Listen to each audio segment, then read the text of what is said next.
गीता सत्संग में आप सभी का स्वागत। जहां हम भगवत गीता के 8वें अध्याय को राणा सर से जानने का प्रयास कर रहे हैं। हमने पिछले श्लोकों में अर्जुन से पूछे गए प्रश्नों के उत्तर जाने और आइए आज चलते हैं उससे आगे। सर को प्रणाम और निवेदन कि आज के गीता सत्संग की शुरुआत करें। ओम वसुदेव सुतं देवं कंसचाणूरमर्दनं देवकी परमानंदं कृष्णं वंदे जगद्गुरुं। सभी को बहुत बहुत प्रणाम।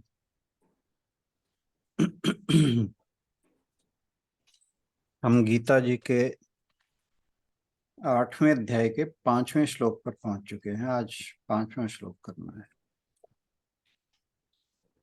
अर्जुन के जो 6 प्रश्न थे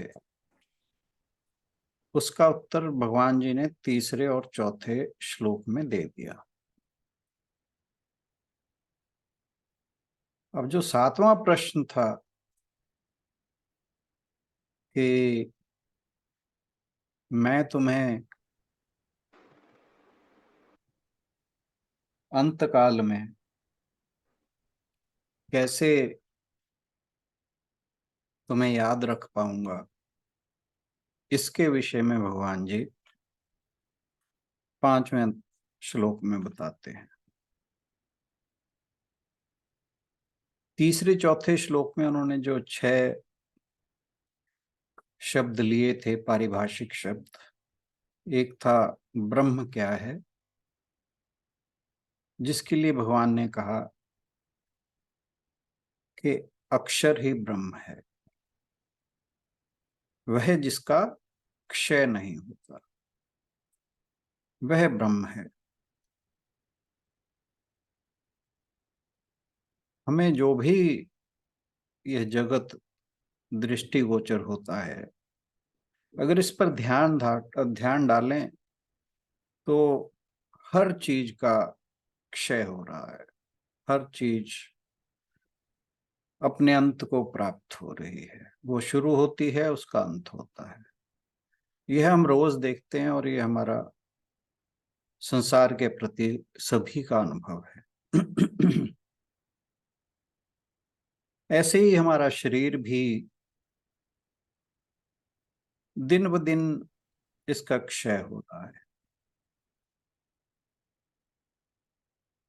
जो हम शैशव अवस्था में थे वो बाल्यावस्था में नहीं थे, जो यौवनावस्था में थे वो बाल्यावस्था में नहीं थे, जो प्रौढ़ावस्था में थे वो यौवनावस्था में नहीं थे, और जो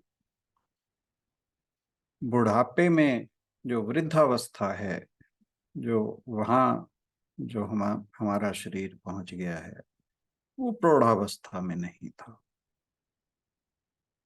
तरह तरह के रोग इस वृद्धावस्था में आकर घेर लेते हैं।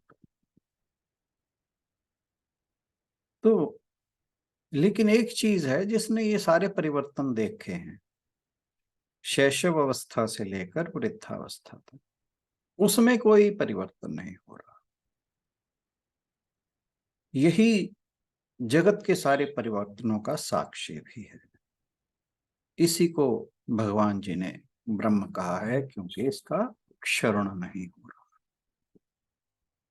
फिर दूसरी बात बताई अध्यात्म। अध्यात्म क्या है? अधियात्म, आत्मा के संबंध में, यानी जो हमारा स्वभाव है वही आत्मा है। हमारा स्व आत्मा भाव, हमारी आत्मा का जो भाव है वही अध्यात्म है। तीसरा था कर्म। कर्म के बारे में था भूत भाव उद्भव करो, विसर्ग कर्म संगीता।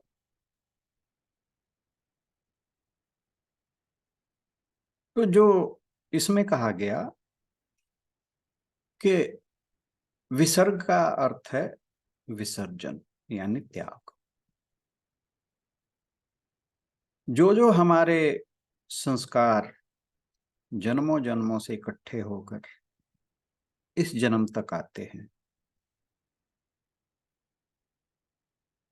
और उसमें जो कुछ भी हमारा संस्कारों का मैल है, उसका त्याग कर देना, उसका विसर्जन कर देना, उसका विसर्ग कर देना, यह कर्म है। एक और बात आई कि जब भगवान सृष्टि की रचना करते हैं तो वह भी एक कर्म है। जब उन्होंने कहा कि मैं एक से बहुत हो जाऊं, उससे ही सृष्टि का विस्तार हुआ, यह भी कर्म है। स्त्री पुरुष के संयोग से जब जीव इस सृष्टि की वृद्धि में सहयोग करता है, वह भी कर्म है।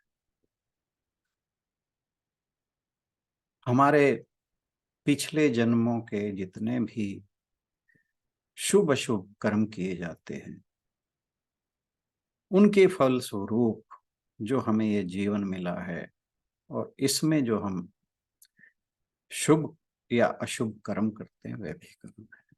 तो इस प्रकार ये कर्म की परिभाषा हुई, क्योंकि इसके कई अर्थ लिए गए हैं। अब बात आती है अधिभूत की। ये प्राणी जगत जो है, भूत जो है प्राणी जगत को कहा जाता है, जिसका क्षय हो रहा है, दिन ब दिन अपने अंत को प्राप्त हो रहा है, क्योंकि यह शुरू होता है, अंत होता है। और यह सारा जो है, ये प्रकृति के कारणवश हो रहा है, और प्रकृति का अधिष्ठाता कौन है? प्रभु। तो अधिभूत कौन हुआ? जो ईश्वर है, जिसके सामने ये सारा जो भूत जगत है, इसका क्षरण हो रहा है। फिर आया अधिदैव।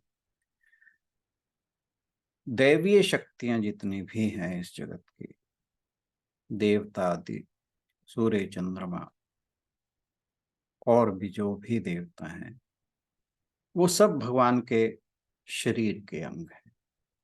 भगवान ने उन्हें कुछ शक्तियां दी हुई हैं, जिसके कारण जो लोग, ये पहले आ चुकी है बात 7वें अध्याय में, जो लोग अपनी इच्छाओं को पूरा करने के लिए देवताओं की, अलग अलग देवताओं की पूजा करते हैं, तो ये जितने भी देव हैं, ये भगवान के शरीर के ही अंग हैं, इसीलिए उन्हें अधिदैव कहा। फिर आई बात अधियज्ञ की। ये जो सृष्टि है पूरी, यह एक यज्ञ स्वरूप है। ये हम मेरे ख्याल 3रे अध्याय में जान चुके हैं। इस सृष्टि का प्रत्येक अंग कुछ ना कुछ ऐसा कर रहा है जिससे इस सृष्टि का संचालन हो रहा है। वो इस सृष्टि के बैलेंस के लिए, ताकि जो सृष्टि चक्र चलता रहे, उसमें जो भी सहयोग है वह यज्ञ ही है। और इस यज्ञ के रूप में भगवान स्वयं यहाँ पर विराजमान है। हमारे शरीर में भी यज्ञ के रूप में भगवान विराजमान है। जैसे वो 4थे अध्याय का 24वां श्लोक मैंने कल परसों भी बताया था कि ब्रह्मर्पणम ब्रह्मवीर ब्रह्मग्नो ब्रह्मणाहुतम ब्रह्मैव तेन गंतव्यम ब्रह्म क्रम समाधि। ये जो वैश्वानर के रूप में हमारे शरीर में ये जो यज्ञ चल रहा है, जो भी हम खाते हैं पीते हैं, वो उस वैश्वानर के रूप में भगवान बैठे हैं। और एक चीज और के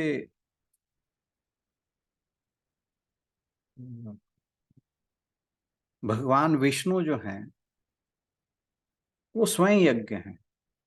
ऐसा वेद कहते हैं। और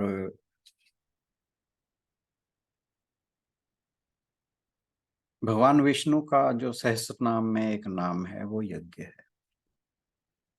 तो इस यज्ञ के रूप में भी भगवान बैठे हैं और इसी को अधियज्ञ कहा है। तो ये तो हो गए वो 6 प्रश्न, 6 उत्तर जिसके बारे में अर्जुन ने प्रश्न किए थे।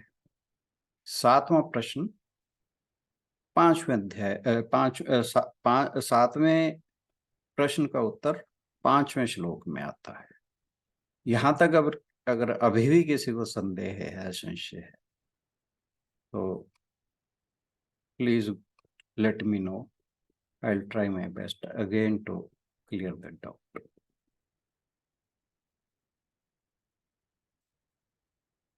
अंजू बहन जी, आप कल नहीं आए, पर मैंने कोशिश की आज के वो सारा कुछ जितना भी संक्षिप्त में बता सकूं वो बता दिया मैंने। जी, मैं कल वाला देख लूंगी इसमें, तो फिर मेरे को क्लियर हो जाएगा। मेरे को एक्चुअली कंफ्यूजन क्या था कि बात ये हुई थी कि कर्म, तो आपने जस्ट एक्सप्लेन किया था कि कर्म काम करना नहीं है, छोड़ना है ना।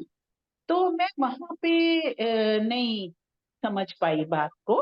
आपने कल बताया होगा, मैं देख लूंगी कल। मेरे को कर्म करना ही नहीं, कर्म छोड़ना कर्म है। हाँ, ये बात मेरे को क्लियर नहीं हुई सर। इसका मतलब ये था कि हम सोचते हैं कि जो हम करते हैं वही कर्म है, ठीक है, लेकिन जो विसर्ग है उसका अर्थ है त्याग या विसर्जन।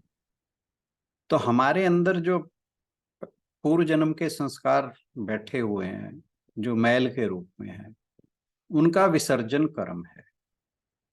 ये इस तरह से है बात।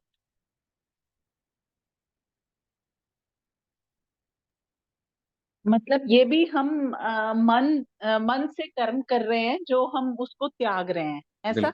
बिल्कुल बिल्कुल बिल्कुल। और दूसरा, जो भगवान सृष्टि की रचना करते हैं वो कर्म है। पति पत्नी का जब संयोग होता है उसके द्वारा जो प्रकृति या इसकी सृष्टि की वृद्धि होती है वह भी कर्म है। और जो हम बाकी काम करते हैं रूटीन में, वो कर्म वो नहीं माने वो जाएंगे? या वो हम जो हम सोचते हैं कि जो हम भले का काम कर जो रहे हैं? हमारे जन्मों जन्मों के संस्कार हैं, शुभ अशुभ कर्मों के द्वारा जो बनते हैं, उनको जब हम इस जन्म में अपने आप को शुद्ध करने के लिए जो कर्म करते हैं वे भी कर्म है।